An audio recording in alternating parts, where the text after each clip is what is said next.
سندھ حکومت نے عزیر بلوچ سے متعلق مشترکہ تحقیقاتی ٹیم GIT کی رپورٹ کو پیر 6 جولائی کو عام کرنے کا اعلان کیا۔ ہمارے پاس اس رپورٹ کی مہری پہنچ گئی۔ چڑیل آپ کو پتہ ہے ہر جگہ پہنچ جاتی ہے، کچھ نہ کچھ لے آتی ہے، اور اس کے مطابق حیران کن طور پہ سابق صدر آصف علی زرداری سمیت پاکستان پیپلز پارٹی کی قیادت میں کہ اس کے ساتھ ملوث ہونے کا کوئی ذکر شامل نہیں۔ اس رپورٹ کے دستخطوں کے بغیر کچھ نقول جو میڈیا پر سامنے آئی ہیں، ان میں آصف زرداری اور ان کی بہن فریال تالپور کے کردار سے متعلق بھی دعوے کیے گئے، اور اس سے پہلے حکومتی جماعت پاکستان تحریک انصاف کے کچھ رہنماؤں نے بھی کئی چینلز کے پروگرامز میں پیپلز پارٹی اور آصف زرداری کے بارے میں یہ دعویٰ کیا تھا کہ ان کے بارے میں GIT رپورٹ میں بہت کچھ ہے، جس کی وجہ سے سندھ حکومت اس رپورٹ کو عام نہیں کر رہی۔ اب رپورٹ میں عزیر بلوچ کے حوالے سے یہ لکھا گیا کہ وہ کامیابی سے اپنی مرضی کے پولیس افسران کے تبادلے بھی کراتا تھا، لیکن یہ تفصیلات شامل نہیں ہے کہ تبادلے کس شخصیت کی منظوری سے ہوتے تھے۔ پاکستان کے سب سے بڑے شہر کراچی میں خوف کی علامت عزیر بلوچ کی GIT میں ایکشن، تھرل اور سسپینس سب کچھ شامل ہے، جو اس کے بیان کو بالی ووڈ ایکشن مووی کا ایک سکرپٹ بنا دیتی ہے۔ پولیس موبائل میں سوار پولیس افسران گینگسٹرز نے 3 لوگوں کو اغوا کیا، ان لوگوں کو ایک گودام میں قتل کر کے ان کی لاشوں کو آگ لگا دی، باقیات گٹر میں پھینک دی۔ یہ بالی ووڈ کی انڈر ورلڈ میں بنی ہوئی کسی فلم کا سین نہیں ہے، بلکہ لیاری امن کمیٹی کے سربراہ عزیر بلوچ جان کا اعترافی بیان ہے، جو اس نے جوائنٹ انویسٹیگیشن ٹیم GIT کو دیا۔ جن 3 لوگوں کو قتل کیا گیا، اس میں ارشد پپو اور اس کے 2 ساتھی شامل تھے، اور ان پہ عزیر بلوچ کے والد کے قتل کا الزام تھا۔ پولیس کے ساتھ پاکستان کے انٹیلیجنس اداروں کے نمائندوں پر مشتمل GIT نے اپریل 2016 کو عزیر بلوچ کا بیان ریکارڈ کیا، اور GIT کے مطابق عزیر بلوچ 10 اکتوبر 1977 کو لیاری کے علاقے سنگو لائن میں پیدا ہوئے اور مقامی کالج سے انٹر تک تعلیم حاصل کی۔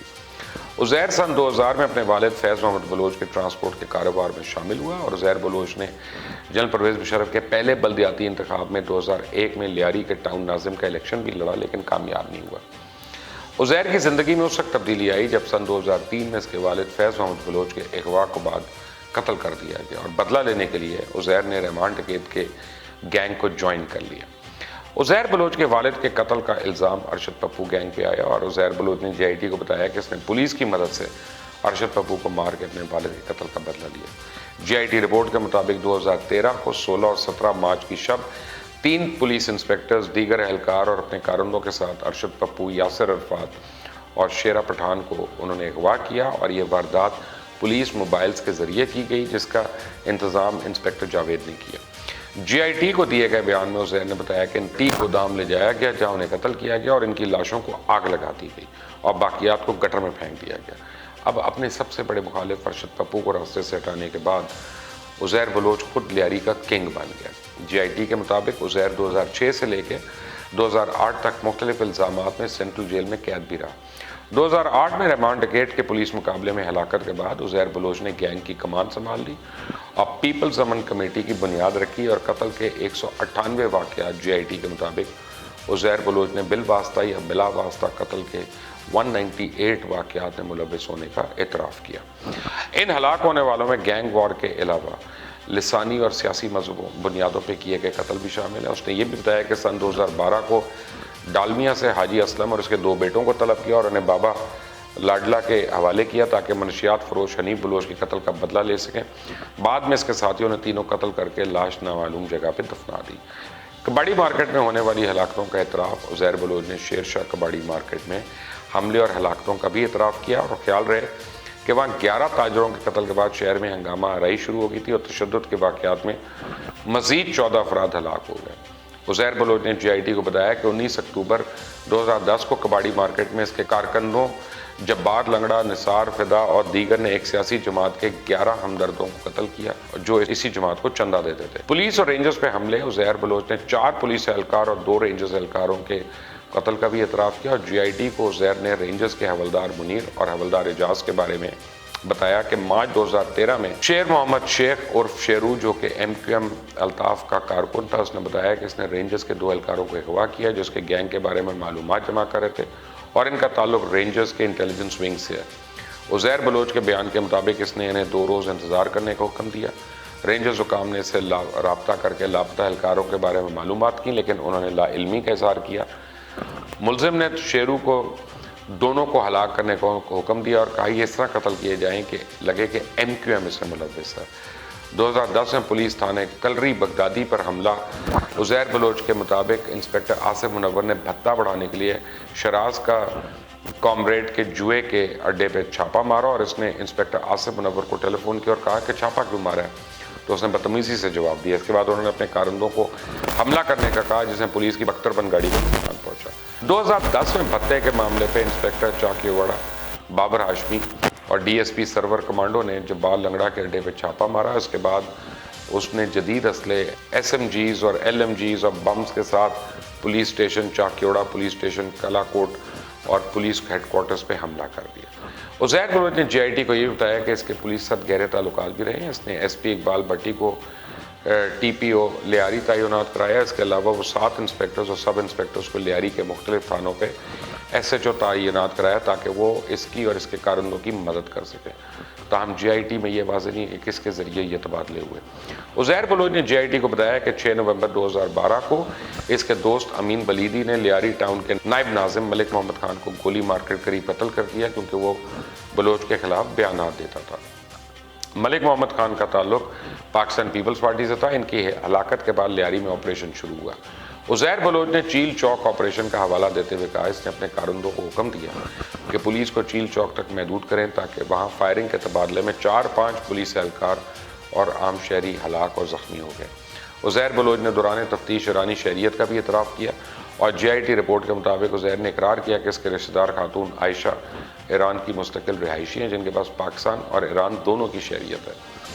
اس کا بیٹا 14 سال کی عمر میں انتقال کر گیا تھا اور 1987 میں ملزم کے رشتہ دار نے ملزم کی تصویروں سے ایران میں اپنے بیٹے کے نام سے جعلی برتھ سرٹیفکیٹ بنوایا۔ ملزم 2006 میں لیاری میں آپریشن کی وجہ سے کزن کے ہمراہ ایران چلا گیا اور وہاں اس نے اپنا ایرانی شناختی کارڈ اور پاسپورٹ بھی بنوایا۔ عزیر بلوچ نے جی آئی ٹی کو مزید بتایا کہ 2014 میں ایران کے شہر چابہار میں انہیں حاجی ناصر نامی جاننے والے نے پیشکش کی کہ اس کے ایرانی انٹیلیجنس سے اچھے تعلقات اور ان کی ملاقات کا انتظام کر سکتا ہے۔ ملزم کی مرضی سے اس ملاقات کا انعقاد کرایا گیا جس میں ایرانین انٹیلیجنس حکام نے پاکستان کے فوجی افسران اور تنصیبات کی معلومات فراہم کرنے کے لیے کہا۔ جی آئی ٹی رپورٹ میں کہا گیا کہ عزیر بلوچ فوجی تنصیبات اور افسران کی خفیہ معلومات اور نقشے وغیرہ غیر ملکی ایجنسیز کے افسران کو فراہم کرنے میں ملوث ہے، اس لیے سفارش کی جاتی ہے کہ اس کے خلاف آرمی ایکٹ کے تحت مقدمہ چلایا جائے۔ اس سفارش کے بعد عزیر بلوچ کا فوجی عدالت میں مقدمہ چلا اور ملٹری ٹرائل کورٹ سے 12 سال کی قید کی سزا سنائی گئی۔ پیپلز پارٹی سے قربت اور دوری پہ بات کی جائے تو یاد رہے کہ لیاری گینگ وار کے مرکزی کردار رحمان ڈکیت کی ایک مبینہ پولیس مقابلے میں ہلاکت کے بعد عزیر بلوچ کا نام سامنے آیا تھا۔ انہوں نے لیاری امن کمیٹی کی ذمہ داری سنبھالی جو پاکستان پیپلز پارٹی کی ہمدرد سمجھی جاتی تھی۔ پیپلز پارٹی کے دور میں سندھ کے وزیر داخلہ ذوالفقار مرزا کھل کر اس کی حمایت کرتے تھے اور امن کمیٹی پاکستان پیپلز پارٹی اور متحدہ قومی موومنٹ کے اتحادی حکومت میں تنازع کی بھی وجہ بنی رہی، جسے بعد میں وفاقی وزیر داخلہ رحمان ملک نے کالعدم قرار دے دیا۔ لیاری میں عزیر بلوچ نے پاکستان پیپلز پارٹی کے متبادل اپنی سیاسی پوزیشن بنانے کی کوشش کی اور ان کے نامزد کیے گئے امیدوار کو پارٹی ٹکٹ دے دیا۔ وہ پیپلز پارٹی کے قریب رہے اور ڈاکٹر ذوالفقار مرزا کی ناراضگی کے ساتھ وہ بھی دور ہوتے گئے اور ایسی کئی تصویریں سامنے آئی ہیں جس میں پیپلز پارٹی کے رہنماؤں کے ساتھ موجود دیکھے گئے یا یہ رہنما عزیر کی دعوت میں شریک ہوئے یا وہ ہوئے۔ بہرحال جی آئی ٹی میں عزیر بلوچ کے جرائم کی معاونت اور تاوان کی وصولی وغیرہ کے تو اعتراف شامل ہیں، لیکن کسی سیاسی شخصیت سے تعلقات یا ہدایات کا کوئی ذکر نہیں ملتا۔ آپ دیکھ رہے ہیں مبشر لقمان یوٹیوب چینل، میرا نام مبشر لقمان ہے۔ انٹل نیکسٹ ٹائم، اللہ حافظ۔ یمن میں دنیا کا سب سے سنگین اس وقت بحران جو ہے وہ ہمیں نظر آ رہا ہے اور وہاں پہ بچوں کا مستقبل داؤ پہ لگا ہوا ہے۔ یمن کی 80% آبادی جو ہے وہ تقریباً 2,40,00,000 وہ اس بحران کا ڈائریکٹلی شکار ہے اور 1,20,00,000 تو اس میں بچے شامل ہیں۔ یہ ملک ان کے لیے جہنم بن چکا ہے، نہ وہاں پہ خوراک ہے، نہ پانی ہے، نہ کوئی دوائی ہے اور وہ ماسک پہننے کے لیے نہیں ہے، گلوز پہننے کے لیے نہیں ہے۔ بیماری سے بچتے ہیں تو بھوک سے مرتے ہیں، بھوک سے مرتے ہیں بیماری سے بچتے ہیں، دونوں سے مرتے ہیں تو کسی بم کے اس سے مر جاتے ہیں۔ اب بہرحال ایک فنڈ قائم ہوا ہے، ڈونیٹ ٹو ہیلپ یمن، اور میں یہ چاہوں گا کہ آپ جتنے میرے جاننے والے ہیں کہ اس فنڈ میں ضرور ڈونیٹ کریں۔ تو یہ یونائٹڈ نیشنز کا فنڈ ہے، میں چاہوں گا کہ اس میں سارے کھل کر عطیات دیں، صدقات دیں، خیرات دیں، زکوٰۃ دیں، کیونکہ وہاں کے بچے اور وہاں کے لوگ جو ہے اب اس بات کے مستحق ہیں کہ ہم ان کا سوچتے بھی ہیں کہ نہیں.